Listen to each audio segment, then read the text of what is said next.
With Joe Biden's final days in office, he is yet again trying to go against the wishes of the people. Biden moves to permanently ban offshore oil and gas drilling in final bid to block Trump's energy agenda. So, this is from the Gateway Pundit, and I've been seeing this circulating on X. Joe Biden is preparing to permanently ban new offshore oil and gas development in key U.S. coastal waters, which will be difficult to revoke protections for sensitive marine areas. This last-ditch effort to block President-elect Donald Trump's energy agenda is expected to be enshrined in an executive order, marking yet another chapter in Biden's war on American energy. So if you remember at the beginning of his administration, they tried to blame Russia and Putin and the war in Ukraine on energy prices going up, such as gas and other, coal and stuff like that. They tried to blame that on other governments when it was Joe Biden's executive orders that ultimately led to the rise in gas and stuff. Like the shutting down of the Keystone Pipeline and shutting down drilling in other places. Here he is yet again on his way out of office, trying to, frankly, just ruin any plans Trump has to improve our energy issues. If you want to see gas prices go down, the only way that's going to happen is if we have a higher supply of gas. And if we want to get that higher supply of gas, we either buy that from other countries or we start drilling for it here. So if we're not making new jobs and new, drills and stuff like that, then yeah, gas prices are just going to keep going up because we need that gas. We need that fuel. And we have to get it from somewhere. So your gas prices go up because we have to buy it from other places. This last-ditch effort to block President-elect Donald Trump's energy agenda is expected to be enshrined in an executive order, marking yet another chapter in Biden's war on the American energy. Sources familiar with the plan have revealed that Biden's order will leverage a 72-year-old law, the Outer Continental Shelf Lands Act, to solidify protections that are notoriously difficult to reverse. This was reporting by Bloomberg. This decree is set to be issued within days. It is aimed at halting new drilling rights in parts of the country's outer continental shelf, including critical areas near California and the Gulf of Mexico by Florida. This is an absolute overreach of power. This is not something the president should be issuing executive orders for. If anything, this should be something that the House and Congress settles. This is not worthy of an executive order.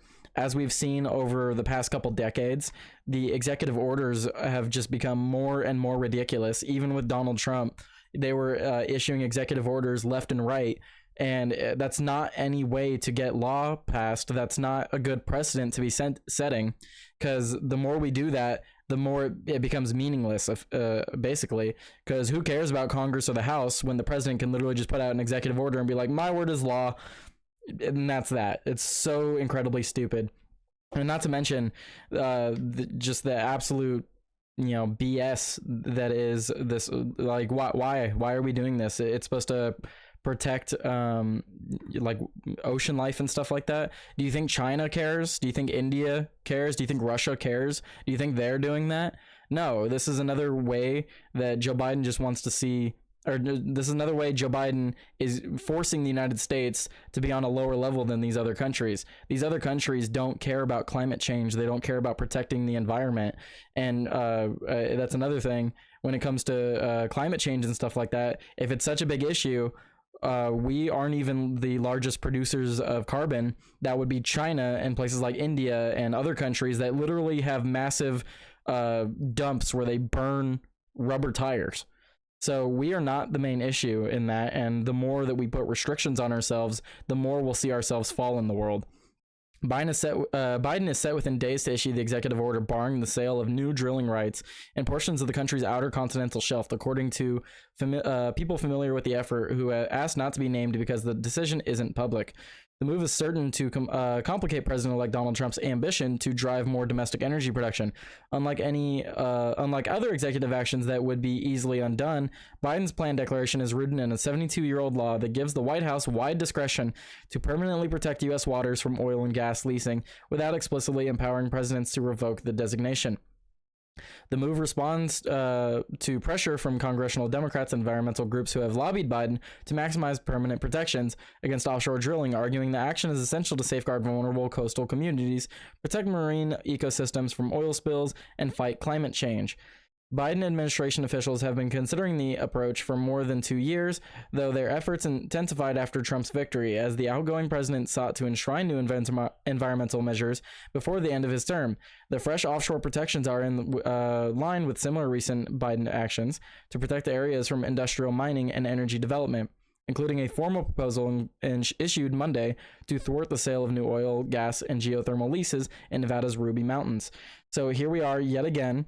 They're claiming it's to fight climate change and protect the marine ecosystems, which, sure, we want to protect the ecosystems of our marine life, but climate change is just a catch-all term they throw on to everything.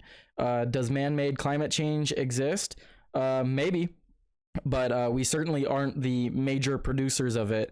If we are actually concerned about the planet being destroyed by climate change, then maybe we should go to war with China. Maybe we should go to war with India. Maybe we should go to war with all these countries that are putting more carbon into the air than we ever could.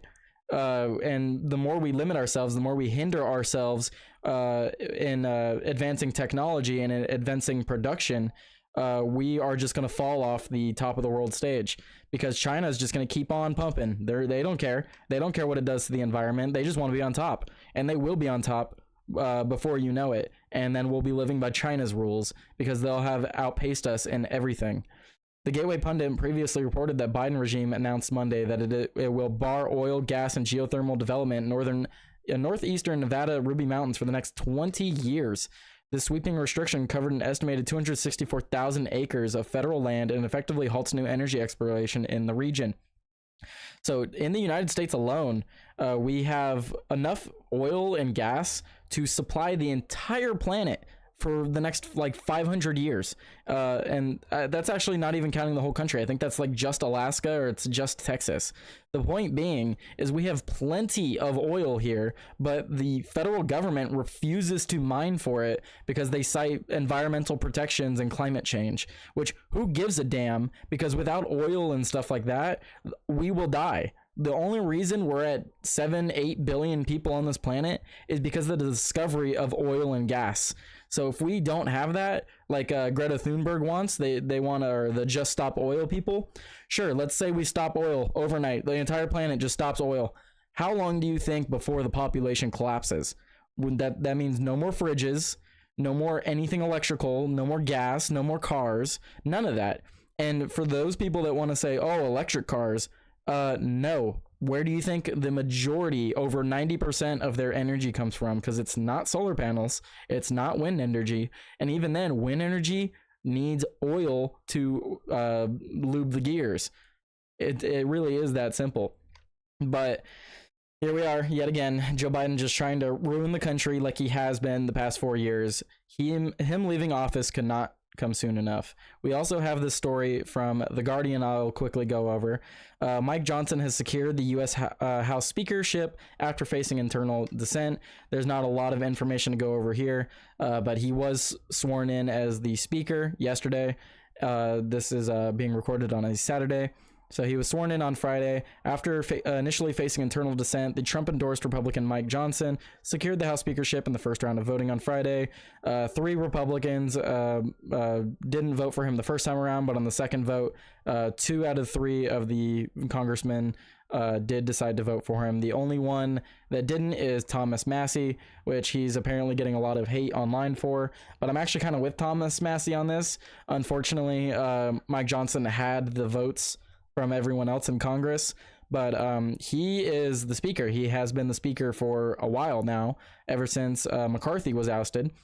He's the one that's allowing Ukraine to get its funding. He's the one that allowed that omnibus bill to be pushed. They tried to push that through.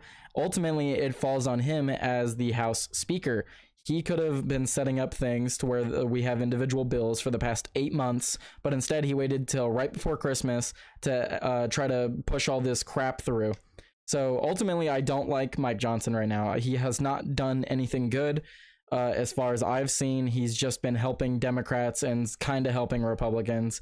Ultimately, he plays both sides, and I don't want him to. That's basically it. All Democrats backed the House Minority Leader Hakeem Jeffries. The only person that didn't vote for what's called Mike Johnson. Sorry, I blanked on the name there. The only person that didn't vote for Mike Johnson was the Thomas Massie congressman. And yeah, he's getting hate on X for it now, but I'm actually kind of with him. As the House's first order of business, which began around noon Eastern time, members had to elect a speaker before they could be sworn in. Each representative stood to declare their choice in a roll call vote, with Johnson needing a majority of all members voting to secure victory. Just before the vote, Johnson made a last-minute pitch to his colleagues, outlining specific commitments to fiscal reform and promising to create an independent working group to review government spending. He pledged to investigate what he called irresponsible or illegal practices in federal agencies and implement stricter oversight of government expenditures. When I read this, all I can think of is the meme, and it's like when the FBI or something like that, they investigate themselves and they're like, yeah, we launched an internal investigation into ourselves and we found that we did nothing wrong. That's kind of what it feels like. It feels like the government's like, oh yeah, well, we'll review our government spending and then we're just gonna get a report. It's like, yeah, you know what? We actually didn't do anything wrong. So like, I don't think anything's gonna come of that. That's just like empty political words. Along with advancing President Trump's America First agenda, Johnson wrote on X that he would lead the House Republicans to reduce the size and scope of the federal government, hold the bureaucracy accountable, and move the United States to a more sustainable fiscal trajectory, which I certainly hope is true, but only time will tell, I guess. Johnson faced a close mathematical path to victory, with Republicans holding a slim 219 to 215 majority, and Massie declaring his opposition before the vote. Johnson could not afford to lose a single additional vote without risking multiple rounds of balloting, reminiscent of last year's Speaker election chaos. Assuming all 434 current House members participated, there is one vacancy. Johnson needed 218 to win. So there's 219 Republicans, that he needed at least 218 votes to win. So on the first round of voting, when the 3 Republicans voted against him, they had to go again. But then Thomas Massie sat out, so he got his 218. Johnson's team had reportedly been working frantically behind the scenes, conducting last-minute negotiations with various Republican factions to secure their support. That includes heading to Mar-a-Lago to have a sit-down with Trump. Much of his support was eroded in the last year after helping Democrats usher in billions of aid to Ukraine, and in the spring against conservatives wishing and caving to billionaire GOP mega donor Elon Musk for compromises on short-term government spending last month. I do not like the way that The Guardian has worded that. That's absolutely ridiculous. It's not that anyone caved to billionaire GOP mega donor Elon Musk. It's not even that he did. Yes, he shed light on the omnibus bill, but go back and watch my videos. It wasn't Musk doing it. It was all the people calling their senators, outcrying over social media over the absolute bloat they tried to shove through right before the holidays. So it's not even that it was Elon Musk. Elon Musk is just someone that has a large megaphone, but there was a ton of people pissed off about that. So to say that it was them caving to billionaire mega donor Elon Musk is ridiculous. They didn't cave to Elon Musk. They caved to the voter base, which they should, because that's who the hell they work for. Because of those deals, some Republicans, including Indiana Representative Victoria Spartz, were seeking assurances on cuts to government spending to deliver on Trump's agenda.